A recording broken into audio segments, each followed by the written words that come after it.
Hello everyone, welcome to logical education. I am Raksha Raghuvanshi. इस lecture में हम डिस्कस करेंगे कूलिंग ऑफ पीरियड क्या होता है फॉर रिटायर्ड ब्यूरोक्रेट्स। मतलब कि जो आईएएस, आईपीएस, आईएफएस इनके जो ऑफिसर्स होते हैं उन सभी को एक पीरियड कंप्लीट करना होता है, कूलिंग ऑफ पीरियड। इस पीरियड के बारे में अभी न्यूज में काफी कुछ चल रहा है, ये टर्म काफी न्यूज में है। क्यों न्यूज में है? क्योंकि नीति आयोग की एक्स ऑफिशियल अर्चना गोयल गुलाटी, इनका नाम है, इन्होंने गूगल को ज्वाइन किया है। गूगल इंडिया का पॉलिसी हेड बनाया गया है इनको, इसीलिए ये न्यूज में है। तो इस टर्म के बारे में डिस्कस करेंगे, क्या क्या रूल्स होते हैं, अगर इस टर्म को नहीं फुलफिल किया जाता तो फिर क्या एक्शंस होते हैं और किस किस तरह की लिमिटेशंस होती हैं इन ब्यूरोक्रेट्स पर। ये सब चीजें हम इस लेक्चर में डिस्कस करने वाले हैं। तो चलिए स्टार्ट करते हैं। वीडियो पसंद आए तो इसको लाइक कर दीजिएगा, चैनल को सब्सक्राइब नहीं किया तो इसको सब्सक्राइब जरूर कर लें, जिससे नेक्स्ट वीडियोस की अपडेट्स आपको मिल जाए। अभी सब्सक्राइब कर लीजिएगा, नहीं तो आप बाद में भूल जाएंगे, ठीक है। तो cooling of period retired bureaucrats के लिए ये न्यूज में क्यों है? क्योंकि एक लेडी है, अर्चना गोयल गुलाटी, ये नीति आयोग की ऑफिशियल रह चुकी है, NITI Aayog and competition commission of India की ऑफिशियल रह चुकी है। अब इन्होंने नीति आयोग छोड़ दिया है, इन्होंने वॉलंटरली रिटायरमेंट लिया था, मतलब खुद की मर्जी से इन्होंने रिटायरमेंट लिया और इसके 1 साल बाद इन्होंने ज्वाइन किया है गूगल को। गूगल की जो इंडिया के लिए जो पॉलिसी बनाता है ना, तो गूगल इंडिया का पॉलिसी हेड इनको बनाया गया, मतलब उसकी ये हेड रहेंगी बेसिकली। तो वॉलंटरी रिटायरमेंट लिया इन्होंने और उसके बाद फिर इन्होंने गूगल को ज्वाइन कर लिया, ठीक है। तो ये बेसिकली न्यूज है। तो अब आपको ये पता होना चाहिए कि कूलिंग ऑफ पीरियड होता क्या है, उसमें क्या क्या रूल्स होते हैं, तभी तो आप ये बता पाएंगे कि इन्होंने सही किया या नहीं किया। तो बेसिकली कूलिंग ऑफ पीरियड जो है वो ऑल इंडिया सर्विसेज के ऑफिसर्स के लिए होता है। ऑल इंडिया सर्विसेज के जो भी सारे ऑफिशियल्स हैं उन सभी को कूलिंग ऑफ पीरियड कंप्लीट करना पड़ता है। और ये कूलिंग ऑफ पीरियड कितना होता है? 1 ईयर का होता है। 1 ईयर का कूलिंग ऑफ पीरियड होता है। तो जो ये लेडी है इन्होंने 1 ईयर का कूलिंग ऑफ पीरियड तो कंप्लीट किया है, ठीक है। लेकिन और कौन कौन सी चीजें हैं जो इन्होंने कंप्लीट नहीं की हैं जिसकी वजह से ये प्रॉब्लम चल रही है, ठीक है। तो क्या इश्यूज है वो हम यहाँ पे डिस्कस करेंगे। तो 1 ईयर का कूलिंग ऑफ पीरियड इनको कंप्लीट करना होता है। यहाँ पे post retirement commercial employment for IAS, IPS, IFS is covered under AIS death come benefits rule. मतलब इसमें रूल्स लिखे हुए हैं, ठीक है। इसमें किस चीज के लिए रूल लिखे हुए हैं? आपका रिटायरमेंट हो गया, आप ऑल इंडिया सर्विसेज में थे, उसके बाद आपका रिटायरमेंट हो गया, आपने अपनी मर्जी से ले लिया या फिर आपकी एज हो गई, उसके बाद आपका रिटायरमेंट हो गया। उसके बाद आप कोई कमर्शियल जॉब कर रहे हैं, ठीक है, तो आप कोई दूसरी जॉब ज्वाइन करना चाहते हैं, तो उस टाइम पर आपको ये कूलिंग ऑफ पीरियड फुलफिल करना होता है। और इसके लिए जो रूल्स लिखे हुए हैं वो सब डेथ AIS डेथ कम बेनिफिट्स रूल्स इसमें, ठीक है। ऑल इंडिया सर्विसेज डेथ कम बेनिफिट्स रूल इसमें लिखे हुए हैं, ठीक है। इसका अगर आप चाहते हैं तो पूरा का पूरा आपको PDF ये डॉक्यूमेंट जो है वो गूगल पे मिल जाएंगे, लेकिन यहाँ पे हमें ये नहीं पढ़ना, मैं आपको पूरा यहाँ पे बता दूंगी। इसके अलावा क्या है, सेंट्रल सिविल सर्विसेज के लिए जो भी रूल्स हैं वो सभी कवर्ड है CCS पेंशन रूल्स, ठीक है। पेंशन रूल्स, इनको कुछ पेंशन दी जाती है, आपको पता है रिटायरमेंट के बाद इनको पेंशन दी जाती है। तो CCS क्या है? Central civil services, central civil services pension rules, ये इसमें कवर्ड है। अब यहाँ पे जब भी ये इस तरह की कोई जॉब चाहते हैं, पोस्ट रिटायरमेंट कमर्शियल एम्प्लॉयमेंट चाहते हैं, तो इनको गवर्नमेंट की परमिशन की जरूरत होती है, इनको गवर्नमेंट की परमिशन लेनी होती है जब ये 1 साल के अंदर अंदर चाह रहे हैं। तो जैसे इन्होंने ऑफिस छोड़ा, रिटायरमेंट लिया और 1 ईयर के अंदर अंदर ये कोई जॉब ज्वाइन करना चाहते हैं तो इनको गवर्नमेंट की परमिशन की जरूरत होगी, ओके। अगर 1 साल की बात कर रहे हैं तो परमिशन की जरूरत नहीं है, लेकिन वहां पे भी कुछ चीजें हैं जो उनको कुछ लिमिटेशंस हैं जो फुलफिल करनी होती है, नहीं तो फिर ये वाला जो केस है वैसे ही केस बनता है। तो government can deduct whole and part of pension for flouting the rules. अगर ये रूल्स को फ्लॉट करते हैं, मतलब बेसिकली रूल्स को नहीं मानते हैं, गवर्नमेंट की परमिशन नहीं लेते हैं, तो उस टाइम पे क्या हो सकता है, गवर्नमेंट उनकी पेंशन का पूरा या कुछ पार्ट डिडक्ट कर सकती है। ये जो 1 ईयर का कूलिंग ऑफ पीरियड होता है इसमें कुछ पैसे दिए जाते हैं इनको, ठीक है, इसमें पैसे दिए जाते हैं इनको, सैलरी दी जाती है, ओके, रिटायरमेंट के बाद, ओके। जो पेंशन होती है बेसिकली पेंशन दी जाती है। अब बात आती है कि क्या है ये पोस्ट रिटायरमेंट कमर्शियल एम्प्लॉयमेंट, इसमें क्या क्या चीजें होती हैं। कोई भी पर्सन किसी एजेंट की तरह काम कर रहा है, किसी भी कंपनी में, किसी भी कोऑपरेटिव सोसाइटी में, किसी भी फर्म में या किसी इंडिविजुअल के अंडर जो ट्रेड या बिजनेस में एंगेज है। तो मतलब कोई भी पर्सन किसी एक इंडिविजुअल के अंदर काम करना चाहे तब भी, किसी कोऑपरेटिव सोसाइटी के अंदर, किसी फर्म के अंदर या किसी कंपनी के अंदर अगर वो एज एन एजेंट काम कर रहा है तो उनको ये यहाँ पे रूल्स लिखे हुए हैं। इसमें मतलब बेसिकली गवर्नमेंट से परमिशन लेनी होगी। Setting up practice either independently और पार्टनर, किसी के साथ पार्टनरशिप में करना है या इंडिपेंडेंटली कर रहा है, वो एडवाइजर और कंसल्टेंट की तरह काम कर रहा है, including matters that are relatable to pensioners official knowledge और एक्सपीरियंस। जो उसने काम किया है उस काम के बेसिस पे उसको कुछ नॉलेज हुई होगी, उसका कुछ एक्सपीरियंस रहा होगा, तो वो बेसिकली वो किसी दूसरे के साथ शेयर कर रहा है, उसको एज अ कंसल्टेंट वो उस नॉलेज को यूज कर रहा है, एज अ एडवाइजर वो उस नॉलेज को यूज कर रहा है। तो काफी सारी इस तरह की नॉलेज भी होगी उसको जो गवर्नमेंट की सीक्रेट या सिक्योरिटी से रिलेटेड न्यूज होगी, तो वहां पे फिर ये हो जाता है कि आपको परमिशन लेनी है। Okay, it does not include employment under a body corporate, मतलब ये उसमें नहीं इंक्लूडेड है अगर वो स्टेट और सेंट्रल गवर्नमेंट के अंडर, जैसे पीएसयू हो गए फुली, और अगर पीएसयू के अंडर काम कर रहा है या पूरी तरह से सेंट्रल गवर्नमेंट के अंडर कोई कंपनी है उसमें काम कर रहा है तो कोई दिक्कत नहीं है। स्टेट गवर्नमेंट के अंडर कोई कंपनी उसमें काम कर रहा है तो कोई दिक्कत नहीं, मतलब गवर्नमेंट के लिए काम कर रहा है तो कोई दिक्कत नहीं है, किसी प्राइवेट कंपनी के लिए काम कर रहा है तो वहां पे उसको परमिशन लेनी पड़ेगी।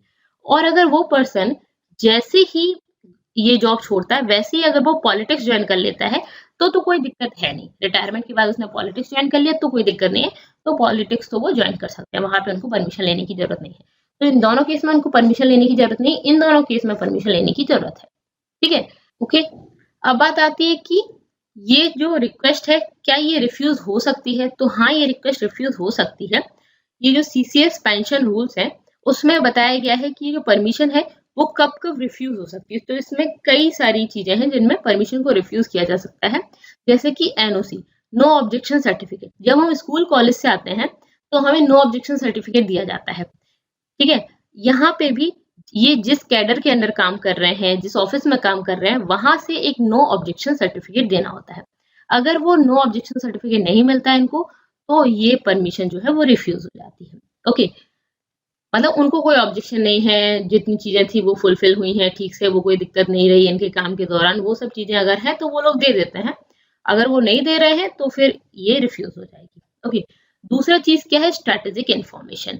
ये जितनी भी बातें मैं आपको बताऊंगी 3 इयर्स के अंडर अंडर है, नो ऑब्जेक्शन वाला 3 ईयर के अंडर नहीं है, बाकी आप देखोगे तो 3 ईयर के अंडर अंडर है। ठीक है, क्योंकि 3 से ज्यादा ऐसा माना जाता है कि वो बहुत पुरानी न्यूज हो गई है। ठीक है, तो बेसिकली क्या है, स्ट्रेटेजिक इन्फॉर्मेशन की अगर हम बात करें, कोई ऑफिसर इनके पास बहुत सारी एक इंफॉर्मेशन रहती है, बहुत सारी इंफॉर्मेशन रहती है, गवर्नमेंट के बहुत सारे सीक्रेट्स रहते हैं, मतलब बेसिकली किसी गवर्नमेंट किसी कंपनी के बारे में कुछ चीज देख रही है तो उसके बहुत सारे सीक्रेट्स होंगे या गवर्नमेंट के बहुत सारे सीक्रेट्स होंगे जो दूसरे को फायदा दे सकते हैं।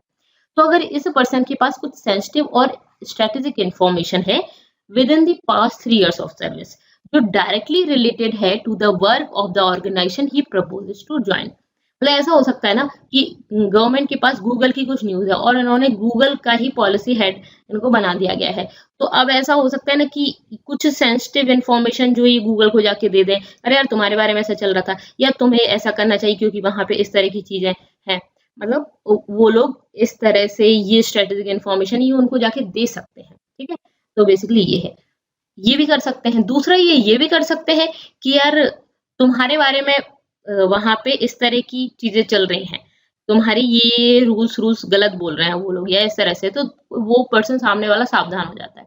तो बेसिकली कुछ भी इंफॉर्मेशन लीक हो सकती है, तो 2-3 तरह से हो सकती है, या तो अपनी जाके उसको बता दो, या उसकी जो अपन कर रहे थे फिर वो उसको बता दो, या वो तुम्हारी नॉलेज का यूज कर रहा है वो तो ठीक है, लेकिन जो तुमने काम किया था, जो तुम्हारी पोस्ट थी उसकी वजह से तुम्हें बना रहा है, तो वो सब चीजें अगर हैं तो वहां पे फिर ये वो पोस्ट ज्वाइन नहीं कर सकते। कॉन्फ्लिक्ट ऑफ इंटरेस्ट क्या होता है? कॉन्फ्लिक्ट ऑफ इंटरेस्ट बेसिकली क्या होता है, जिस तरह की पॉलिसीज वो जो कंपनी जहां पे आप ऑर्गेनाइजेशन ज्वाइन करना चाहते हो उसकी जो पॉलिसीज हैं और जो गवर्नमेंट की पॉलिसीज हैं जो आप जिस ऑफिस में काम कर रहे थे वो पॉलिसी डिफरेंट है, उनमें कॉन्फ्लिक्ट ऑफ इंटरेस्ट है। ठीक है, अलग तरह का था और ये अलग तरह का था, वो उसको अपोज कर रही है, तो वहां पे फिर ये रिफ्यूज की जा सकती है। नेशनल सिक्योरिटी के लिए यहाँ पे इसको रिफ्यूज किया जा सकता है। आपने कोई ऑर्गेनाइजेशन ज्वाइन किया जो बेसिकली इस तरह से काम कर रहा है कि इंडिया के फॉरेन रिलेशंस उससे खराब हो सकते हैं, उन पे इफेक्ट आ सकता है, नेशनल सिक्योरिटी पर प्रॉब्लम हो सकती है, डोमेस्टिक हार्मोनी। तो अगर ये लग रहा है कि वो कोई ऐसा ऑर्गेनाइजेशन है जिससे जो इन सब चीजों को हार्म पहुंचा सकता है, ठीक है, नेशनल फॉरेन रिलेशंस खराब कर सकता है, नेशनल सिक्योरिटी खराब कर सकता है, तो अगर इस तरह का लग रहा है तो फिर वहां पे भी इनकी जो रिक्वेस्ट है वो रिफ्यूज हो सकती है। दूसरी चीज क्या है कि इंटेलिजेंस गैदरिंग, वही कि आप जिस ऑर्गेनाइजेशन को ज्वाइन करना चाहते हैं वो आपसे बेसिकली आईबी जो इंटेलिजेंस उनका जो काम होता है ना इंटेलिजेंस गैदरिंग का, तो सेम इसी तरह से वो आपसे सिर्फ इंफॉर्मेशन निकालना चाहती है। जिस तरह से आपने हनी ट्रैक सुना होगा, ठीक है, तो एक मूवी या वेब सीरीज भी आई थी इस पर, हनी ट्रैक। तो बेसिकली हनी ट्रैक था या ऐसा कुछ ही नाम था, अगर मैं भूल रही हूँ तो, ट्रैक नहीं ट्रैप, हनी ट्रैप। तो बेसिकली उसमें क्या था, उसमें जो ऑफिसर्स थे आईएफएस वगैरह, तो उनको मतलब कोई गर्ल आती थी उनके सामने और उनसे सारी की सारी इंफॉर्मेशन निकाल लेती थी। अब ये तो ऑफिस के टाइम ड्यूरेशन में नहीं है, लेकिन इनसे भी इंफॉर्मेशन निकाली जा सकती है। किसी कंपनी में इन्होंने ज्वाइन की और उसके बाद इनको जो भी इंफॉर्मेशन है वो वहां पे इन्होंने लीक कर दी उनके साथ पास, या उन्होंने इनसे निकलवा ली। तो इस तरह की चीजें हो सकती हैं। तो यहाँ पे भी फिर रिजेक्ट हो जाएगी, रिफ्यूज हो जाएगी, ठीक है, अगर ऐसा लग रहा है तो। इसके अलावा conflict of interest does not include normal economic competition with the government and it's undertaking. मतलब ऐसा नहीं है कि गवर्नमेंट पीएसयू है और ये जो कंपनी है उनमें बेसिकली इकोनॉमिक कंपटीशन चल रहा हो, ठीक है। जैसे बीएसएनएल है, एयरटेल है, तो बीएसएनएल भी नेटवर्क प्रोवाइड करती है, डेटा प्रोवाइड करती है, तो उसमें और एयरटेल में इकोनॉमिक कंपटीशन है। तो अगर आप एयरटेल ज्वाइन कर लो तो ऐसा कोई दिक्कत नहीं है, ठीक है, वो कोई दिक्कत नहीं, वो आप ज्वाइन कर सकते हैं, इकोनॉमिक कंपटीशन है तो कोई दिक्कत नहीं है। लेकिन इस तरह के कंपटीशन जिससे कुछ लॉस हो सकता है उनमें दिक्कत है, ठीक है। इंटेलिजेंस आपकी अंदर की जो न्यूज है वो उन्होंने ले ली, ठीक है, तो आप किसी पोस्ट पे थे तो आपके पास बहुत सारी इंफॉर्मेशन हो सकती है, तो वो ले सकते हैं, ठीक है। उसके बाद अब बात आती है कि ये जो अर्चना गोयल गुलाटी हैं वो कौन है और उन्होंने क्या किया है। तो ये 1989 बैच की ऑफिशियल रही हैं of Indian post and telecommunication accountant services में ये रही हैं। और इन्होंने क्या किया, नीति आयोग को सर्व किया एज अ ज्वाइंट सेक्रेटरी और एडवाइजर, ठीक है, आईसीटी एंड इंफ्रास्ट्रक्चर और department of telecommunication and competition commission of India में ये रही हैं, ठीक है। उसके बाद इन्होंने अपना कूलिंग ऑफ पीरियड कंप्लीट कर लिया, इन्होंने वॉलंटरी रिटायरमेंट ले लिया था, 1 ईयर का कूलिंग ऑफ पीरियड कंप्लीट कर लिया। उसके बाद इन्होंने क्या किया, कूलिंग ऑफ पीरियड कंप्लीट करने के बाद गूगल चीफ पॉलिसी मतलब गूगल का पॉलिसी हेड इनको बना दिया गया। और अब दिक्कत ये हो रही है कि प्रॉब्लम ये है कि जब ये सीसीआई में थी, ठीक है, कंपटीशन कमीशन ऑफ इंडिया में थी, यहाँ पे इसका फुल फॉर्म है, यहाँ पे ये कंपटीशन कमीशन ऑफ इंडिया में थी। तो इन्होंने क्या किया था, इन्होंने जो गूगल की पेरेंट कंपनी है अल्फाबेट आईएनसी, इसके लिए जांच के आदेश दिए थे। और यहाँ पे बोला भी गया था कि जांच के लिए जो आदेश दिए थे, उन्होंने बोला था कि डोमिनेंस ऑफ न्यूज एग्रीगेशन है और forcing unfair terms to digital news पर पब्लिशर। तो बेसिकली इन्होंने गूगल पे आरोप लगाया था, या गूगल को इन्होंने बोला था, गूगल इसमें दोषी पाया गया था कि एक तो आप भी देखते हो कि गूगल का डोमिनेंस है, पूरा का पूरा डोमिनेंस है, जो भी न्यूज उसको दिखानी है, टॉप पे दिखानी है, करनी, तो पूरी तरह से गूगल ही डिसाइड करता है, गूगल का वहां पे डोमिनेंस है, ठीक है। एक तो ये, और ये अनफेयर टर्म है उनके लिए जो डिजिटल न्यूज पब्लिशर है। मतलब कि न्यूज देखिए, न्यूज़पेपर में आती है तो सबकी आ रही सेम आ रही, बट गूगल में कौन सी न्यूज पहले दिखानी है बाद में दिखानी है, ये सब चीजों में गूगल कंट्रोल कर रहा है। तो यहाँ पे इन्होंने बोला कि अनफेयर है ये, और दूसरी चीज डोमिनेंस है उनका। तो ये इन्होंने बोला जो गूगल से रिलेटेड थी, अब ये गूगल के पॉलिसी हेड बन रहे हैं, ओके, तो यहाँ पे इन्होंने इस तरह से बोला गया था। उसके बाद क्या, एक और सेपरेट केस था जिसमें CCI has published initial findings of the case against Google.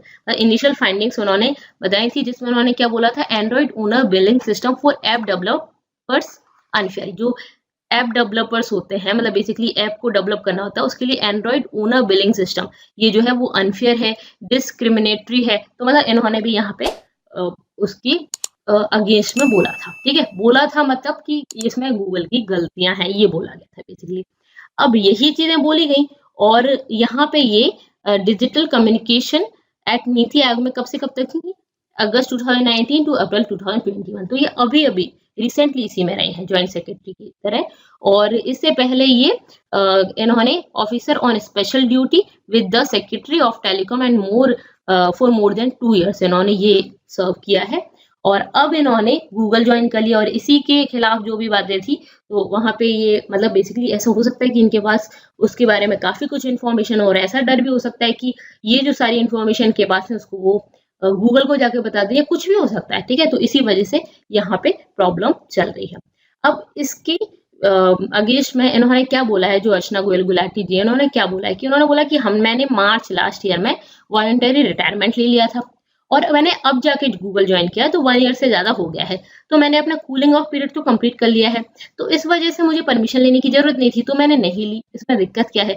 दिक्कत इस बात से नहीं कि कूलिंग ऑफ पीरियड कंप्लीट कर लिया तो परमिशन लो, दिक्कत इस बात से हो रही है कि इनके पास जो इन्फॉर्मेशन है वो थोड़ी सी इंपॉर्टेंट इन्फॉर्मेशन है, और इनके पास हमें तो नहीं पता क्या क्या इन्फॉर्मेशन हो सकती है, लेकिन उन्होंने इस तरह से काम किया है जहाँ पे गूगल की काफी सारी पॉलिसीज वगैरह को गलत बताया गया था। तो अगर अब ये उसका पॉलिसी हेड बनते हैं तो वहां पे कुछ इन्फॉर्मेशन चांसेस हैं ऐसा हो जाए, जरूरी नहीं है, लेकिन अगर इस तरह से हो सकता है या गूगल ने हो सकता है इनको इस वजह से लिया हो क्योंकि ये उसमें थी, ठीक है, जो पॉलिसी वगैरह का विरोध कर रहे थे उसमें थी, तो ये इंटरेस्ट उनका ऐसा भी हो सकता है कि यार हमें सारी बातें पता चल रहा है, तो ये सब दिक्कत ना हो इसी वजह से ये जो न्यूज में ये टर्म है और इसका विरोध किया जा रहा है। ओके, तो यहाँ पे हमारा लेक्चर कंप्लीट होता है। आप चाहें इसकी अगर पीडीएफ तो आप टेलीग्राम चैनल को ज्वाइन कर सकते हैं, इसके अलावा आप इंस्टा और फेसबुक पर भी मुझसे जुड़ सकते हैं। That's all for this lecture. पसंद आता है तो प्लीज लाइक करना जरूर बनता है और कमेंट करके मुझे बताइए और अपने फ्रेंड्स के साथ शेयर कर दीजिएगा। Thank you so much, thanks for watching.